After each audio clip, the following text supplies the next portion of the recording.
and let's talk about the academic referencing system. So the world's primary knowledge, and when I talk about primary knowledge or primary research, this is work that students like yourself are doing, and that you are focused on in getting a thesis done or producing a research report in a module or an assignment at an honors or a master's level, or like a full PhD, like some of you might be doing, as I did recently, and even on into postdoctorate work, and academic lecturers and people that are permanently in the academic field are all producing primary research. Now, primary research means that you have gone into the field and you have gone and you have collected data, and you have then analyzed that, you've applied a methodology, and you've either, broadly speaking, you've either tested an existing theory or you've developed a new theory. So you're either going to do deductive research, okay, which is testing a theory. So in science, we've got lots of theories, and then we need new data sets to go and test those theories. Or in, quite popularly, the humanities, we're still learning, we're still understanding. I did my PhD using grounded theory, and I wanted to understand the human factors of agile software engineering. So I used a methodology like grounded theory, which is inductive. And inductive is producing a theory. So primary research says that you test or you develop new theories through primary research.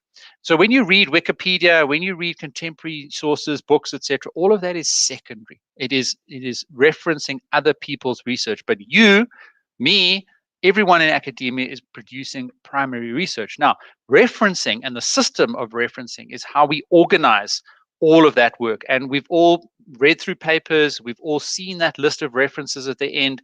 We've all read papers and we've seen a little number, or maybe it's a surname and a year. We'll talk a bit about the different formats or styles of referencing just now, etc. But that system, when I talk about the academic referencing system, and I give you a little bit more of a detailed intro in the course, is how the world's knowledge is organized. And remember, the world's knowledge, yes, we are aware of it through secondary sources, but primarily it is contained in all the world's academic databases. So when you get an article published, and I've got a course on helping you to get your research published in academic journals and conferences, so go and have a look at that course if you want. But when you publish an article in an academic journal and it's gone through a peer review process, it is your contribution into that world of academic knowledge. But it is only going to be easily accessible to other academic researchers if you reference it properly and if you understand the academic referencing system. And so both in terms of making a contribution, but then accessing everybody else's research, you need to understand the way that knowledge is organized. And the most important principle, I think, is that there should always only ever be a singular way of accessing or referencing a piece of work, or a study or an outcome or a contribution to academic knowledge. So what you'll find is that those fields that pop up in your list of references, so you've got the date, you've got the name of the journal, you've got the author, there's lots of other fields, etc. And I must admit, sometimes it gets a little bit confusing for me, but ultimately, all that's doing is saying, if you use these fields, you can find exactly that piece of knowledge. Anybody can find it, anybody can reference it, and everybody knows exactly which they are talking about. It's like if you've got, a kid and you say, go and get the red book off the bookshelf. They're not going to know that maybe there's 6 red books on the bookshelf. We need to be able to reference precisely in academic work exactly which other articles or research we are bringing into our own, because confusion or misquoting, etc., could have significant consequences. And that's why examiners are very focused on making sure that you reference correctly. It is because of this academic referencing system. Now, we'll talk a little bit just now, but the different styles have different formats, and all that means is that they give more or less emphasis to different fields depending on the faculty that you're working in. Okay, we'll have a look at a couple of those now. So engineering, so IEEE, for example, what I've used is very different to humanities. Okay, and I'll give you a very quick example of that. In a humanities citation, in the paragraph or in the sentence, when you look at a humanities, you'll see the name and the year in which that piece of work is published. Now, you'll have to go to the list of references at the end of that report to get other information about it.